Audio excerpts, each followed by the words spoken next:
कैसे हो आप सब लोग। मैड कॉमिक पे आज मैं एक न्यू एनिमे सीरीज स्टार्ट करने वाला हूँ जो है ज़ॉम 100 bucket list of the death. ये एनिमे कम्प्लीटली ज़ॉम्बीज पे बेस है और काफ़ी ज़्यादा अमेजिंग है। तो चलो शुरू करते हैं इसके सबसे पहले एपिसोड से।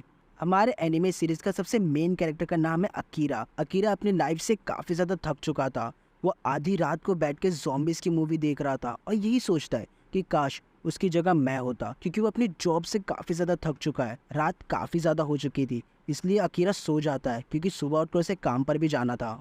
फिर कहानी 3 साल पीछे जाती है जब अकीरा का पहला दिन था कंपनी में। सब लोग बड़े खुशी से अकीरा का वेलकम करते हैं। अकीरा के दिमाग में सिर्फ एक ही चीज़ थी कि उसे उसकी ड्रीम जॉब मिल चुकी है और अभी आगे उसके साथ सिर्फ अच्छा ही होने वाला है। उसका बॉस उसे उसकी टेबल दिखाता है। तभी अकीरा का सामना होता है सावरी से और पहली नज़र में ही अकीरा को उससे प्यार हो जाता है। सावरी भी उसका वेलकम करती है और बताती है कि उसके पास ही के टेबल में वो बैठती है, उसे कुछ भी प्रॉब्लम हो तो उसके पास आ सकता है। फिर शाम को अकीरा के सारे टीम मेंबर्स अकीरा को एक बार में लेके जाते हैं उसका ये फर्स्ट डे सेलिब्रेट करने के लिए। अकीरा का मोटिवेशन देख के सारे टीम मेंबर्स काफी ज्यादा खुश होते हैं। अकीरा बताते हैं कि वो स्पोर्ट्स में भी काफी अच्छा था। तभी अकीरा को पता चलता है कि सावरी भी उस बार में है। वो सावरी को देखता है और खुद से ये प्रॉमिस कर लेता है कि वो सावरी को अपने काम से इम्प्रेस करेगा और फ्यूचर में उसे अपनी गर्लफ्रेंड बना लेगा। तभी अचानक उसके सारे टीम मेंबर्स खड़े होते हैं और घर जाने के बदले सारे के सारे कंपनी में जा रहे थे। कंपनी से उन्हें इतना सारा काम मिलता है कि उन्हें ओवर टाइम करना पड़ता है रात भर। अकीरा 2 रात कंटिन्यू काम करता है और फिर उसे घर जाने मिलता है। अकीरा काफी ज्यादा लेट घर पहुंचता है और कुछ समय सोने के बाद ही सुबह हो जाती है। अकीरा को काम पर जाना था। किसी तरह अकीरा खुद को मोटिवेट करता है कि ये करियर उसने खुद चुना है और काम पर आ जाता है। और काम पर आने के बाद उसे पता चलता है कि उन लोगों को काफी सारी छुट्टियां मिलती है लेकिन कोई उन्हें लेता नहीं है। दिन भर ये सब लोग एक तो सिगरेट या फिर कोल्ड ड्रिंक्स पीते हैं खुद को जगाए रखने के लिए और इनका बॉस काफी ज्यादा खड़ूस है और सिर्फ चिल्लाते ही रहता है। ऐसे ही 2 साल बीत जाते हैं। अकीरा को ये भी याद नहीं था कि वह आखिरी बार नहाया कब था।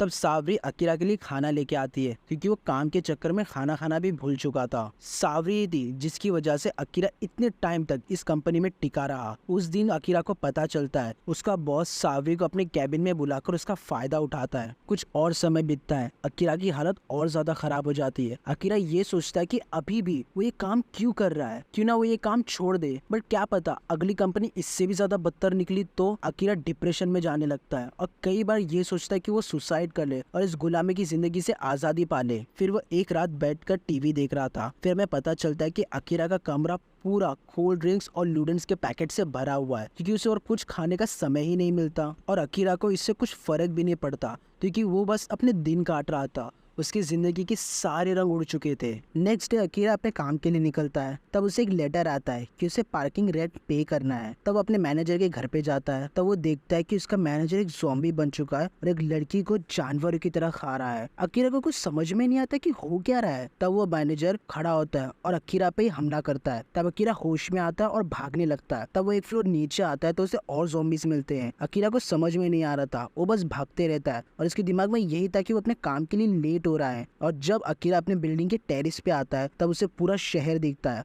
और उसे समझ में आता है कि ये वायरस पूरे शहर में फैल चुका है और हर कोई ज़ॉम्बी बन चुका है, यानी अब उसे काम पे नहीं जाना पड़ेगा। अकीरा बहुत ज्यादा खुश था। सबसे पहले तो वो अपनी आईडी निकल के फेंकता है क्योंकि वो अभी आजाद हो चुका है। वो सीधा बिल्डिंग से नीचे छलांग मारता है, सेफ लैंडिंग करता है और सारे ज़ॉम्बी से बचकर एक टेरेस के ऊपर जाकर लेट जाता है और ये सोचता है कि अभी वो आजाद हो चुका है और अभी उसे काम पर नहीं जाना पड़ेगा। और ऐसी कई सारी चीजें हैं जो अकीरा करना चाहता था लेकिन उसके पास टाइम ही नहीं था वो सब करने के लिए। लेकिन अब अकीरा वो सब कुछ कर सकता है क्योंकि अब उसके पास टाइम ही टाइम है। तभी अकीरा को मिस सावरी की याद आती है। तब अकीरा सोचता है कि पता नहीं सावरी ठीक होगी या नहीं होगी। तब वो खड़ा होता है और ये सोचता है कि आज वो मिस सावरी को अपने दिल की बात बताएगा। तभी अकीरा अपनी साइकिल निकालता है और रास्ते पे से सारे ज़ॉम्बी से बचकर मिस सावरी के घर पे पहुंचता है। डोरबेल बजाने से पहले अकीरा काफी देर शर्माता है कि सावरी उसे चिपकू विपकू ना समझे, बट आसपास के हालात देखकर अकीरा हिम्मत करता है। तब उसे पता चलता है कि दरवाजा खुला हुआ है। तब वो अंदर जाता है तो एंट्रेंस पे उसे एक आदमी के शू दिखते हैं।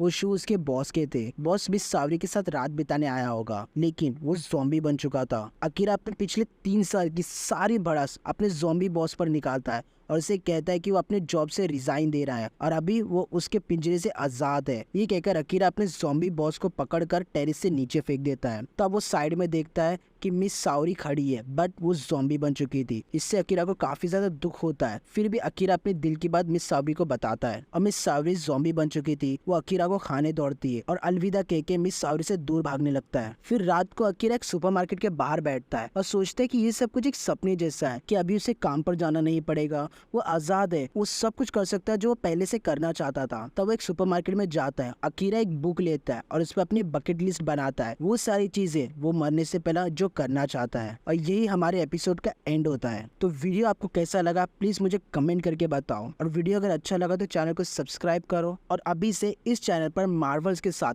एनिमेस के वीडियोस भी अपलोड होगी, तो मुझे जानना है आपको कौन कौन से एनिमे के एक्सप्लेनेशन चाहिए।